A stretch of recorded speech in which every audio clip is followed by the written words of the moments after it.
You actually had an interview quite recently with our immigration attorney friend from Reeves, Miller, Zhang, and Diza to discuss that, yeah? That's right, yeah, and Attorney Diza is actually a good friend.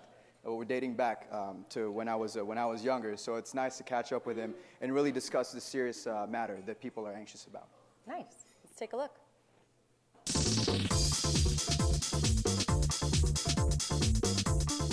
With the recent inauguration of the 45th President Donald Trump, this great nation is curious to see some possible immigration policy changes that he might implement within the first 100 days in office.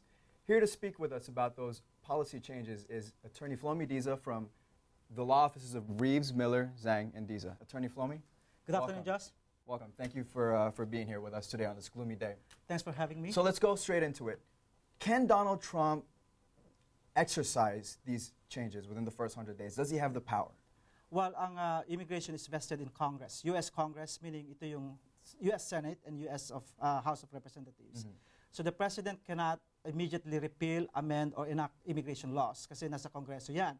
Although meron tayong tinatawag na Presidential Act or Executive Actions where the President, being the Chief Executive of the Department, meron siyang authority to implement under the Department of Homeland Security to exercise limited immigration options for the immigrants. Can he repeal DACA within the first 100 days? And if so, what are the implications for DACA recipients? So DACA is a deferred action for childhood arrivals. It was in Presidential Act of then President Barack Obama to give work authorization for young dreamers who came here when they were young. To answer your question is that yes, may authority ang Presidente to end and terminate DACA dahil ito'y Presidential Act lang to na walang act ng Kongreso. Mass deportations. Let's go into that a little bit because Donald Trump is saying he's going to deport all 12 million immigrants. Well, during his campaign, Josh, alam naman natin that Donald Trump really, like, yung instansya against illegal immigration. Kasama dyan yung building a wall, let Mexico pay for it, sabi niya, di ba? And then send him an invoice. Send him an invoice. Exactly. Right? Mass deportation, which is like 12 million undocumented out of status. Kababayan, ka-nation natin is 500,000 siguro ang walang status.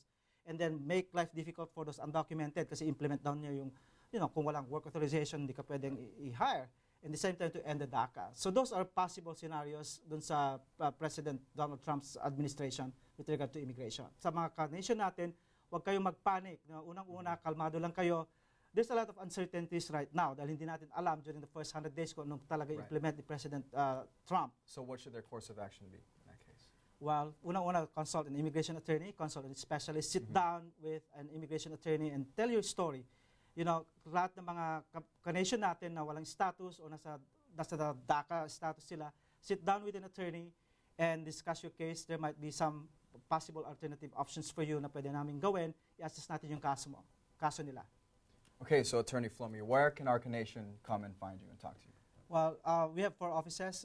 One in San Francisco where I'm currently based. Meron din sa LA and Las Vegas and Makati office. We have an 800 number. Call our office. It's a free in-office consultation.